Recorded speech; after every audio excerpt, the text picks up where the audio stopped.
नमस्कार मित्रों, जय माँ कामाख्या, जय माँ धूमावती। मित्रों, आपका बहुत बहुत स्वागत है मेरे channel the journey of life में।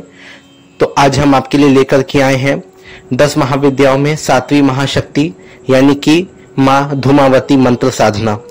मित्रों, 10 महाविद्याओं में 7वीं महाशक्ति हैं। इन्हें अलक्ष्मी या ज्येष्ठा लक्ष्मी भी कहते हैं।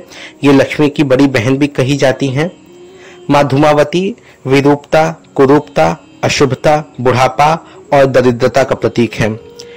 ऐसा माना जाता है कि ये सती से ही उत्पन्न हुई हैं, यानी कि जब सती माँ को जब उन्होंने अग्नि में प्रवेश किया था तो उनके जलने से जो धुआं उत्पन्न हुआ, उसी धुएं से माँ धूमावती का जन्म हुआ है।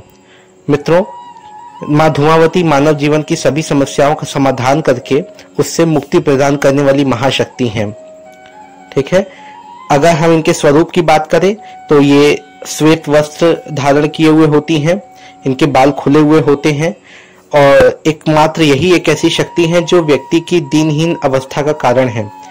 इसके अलावा बिल्कुल मैं क्या बोलूं, एक तरह से ये दरिद्रता की स्वामिनी होती हैं, लेकिन उसके बाद भी अपने भक्तों पर कृपा करती हैं।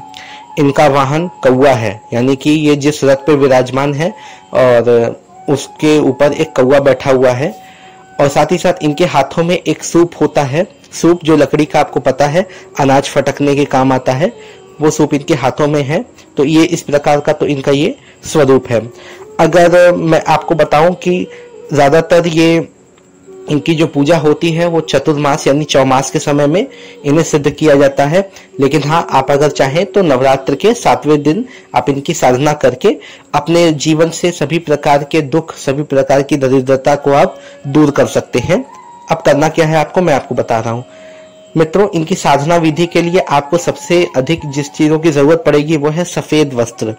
यानी कि आपको इनकी साधना करने के लिए आपको रात्रि में 10 बजे के बाद स्नान करके बिना शरीर को तौलिए से पोछे। ध्यान रखिएगा मित्रों, जब आप स्नान कीजिए तो आपको अपने शरीर को पोछना नहीं है तौलिए से। बिना पोछे वैसे ही आप अपने शरीर को सुखा करके आप उसके ऊपर सफेद रंग का वस्त्र धारण कीजिए। और हाँ, एक बात का ध्यान रखिएगा, अंतः वस्त्र यानी कि जो इनर वियर होते हैं हमारे, वो आपको नहीं पहनना है। आपको ऊपर से सिर्फ और सिर्फ वस्त्र धारण कर लेने हैं। ठीक है। इस पूजा के लिए हो सके तो सफेद रंग के या बिल्कुल हल्के पीले रंग के वस्त्र का ही आप चुनाव कीजिएगा। या तो सफेद या तो फिर हल्के पीले रंग के वस्त्र पहनिएगा। और साथ ही साथ आपका जो आसन होगा, अगर संभव हो सके तो आसन भी सफेद रंग का ही रखिएगा।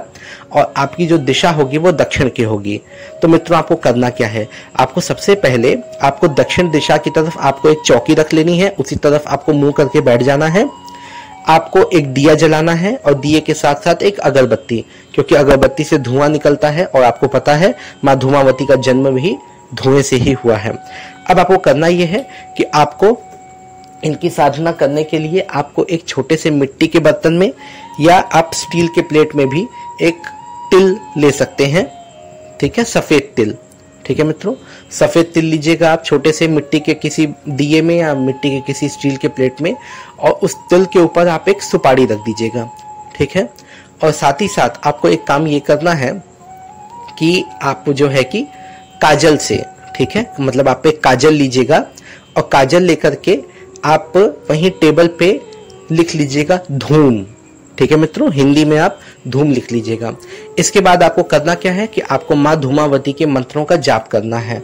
माँ धूमावती के मंत्र जो कि मैंने आपको 10 महाविद्या वाली वीडियो में भी दे रखा था, और आप चिंता मत कीजिए, मैं यहाँ स्क्रीन पे भी लगा देता हूँ और मैं दोबारा से आपको वो मंत्र बता देता हूँ। तो मित्रों, वो मंत्र है ओम धूम धूम धूमावती देव्याय स्वाहा। ये मैं स्क्रीन पे भी लगा दूंगा। तो मित्रों, ये 108 बार मंत्रों का जाप करने के बाद ये जो तिल है और ये जो सुपारी है, इसे आप अपने घर से दूर ले जा करके किसी एकांत स्थान में या किसी पीपल के पेड़ के नीचे रखाइएगा और आप वापस आ जाइएगा। इस तरह से आपके जीवन की जो भी परेशानियां हैं, जो भी दुख हैं, जो भी पैसों को लेकर के जो आपके यहाँ तंगी है या जो दिक्कतें हैं, जो परेशानी है, वो सारी चीजें दूर हो जाएंगी। तो मित्रों, इसी प्रकार के और भी वीडियो के लिए बने रहिएगा, क्योंकि अभी और 3 महाशक्तियों के बारे में मुझे आपको बताना है। धन्यवाद मित्रों।